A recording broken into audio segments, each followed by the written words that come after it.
वायकर सरांचं भजन आहे का? नाही ना, मग करायला पाहिजे.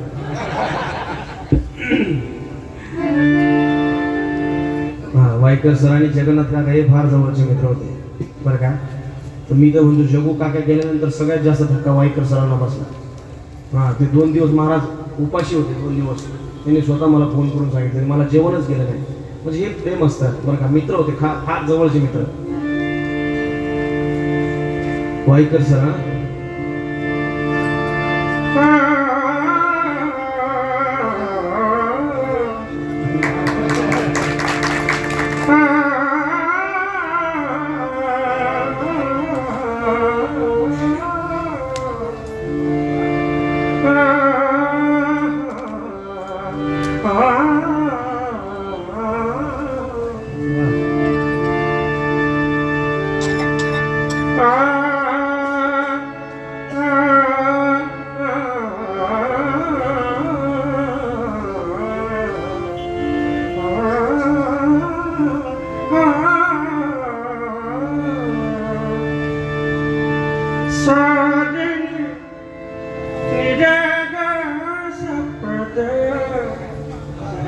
तुम्हाला अजून एक गायक माहिती असतील, पंडित अजय पोनकर गुरुजी माहिती.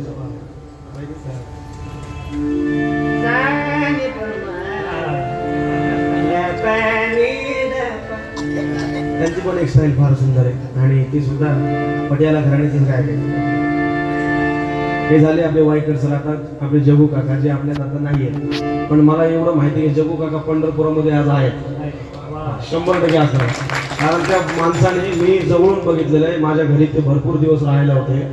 मी एवढा अनुभव घेतला त्या माणसाचा की पैशासाठी महाराज भजन कुठंच केलं नाही, कधीच पैशासाठी भजन नाही केलं. मला म्हणे जोपर्यंत आपण जिवंत करत राहायचं, पैसे काही नाही होत. मला म्हणतो पैसे काही नाही, पैशाच्या मागं लागू नको. हा, म्हणूनच आपण त्यांना मनापासून प्रेम करतो. बघा, जो पैशाचा माग लागला त्याला कोणी प्रेम करत नाही. जगू काका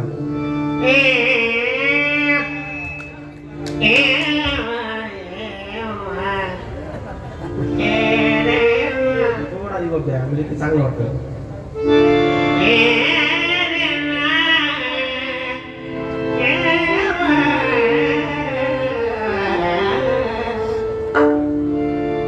Thank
you.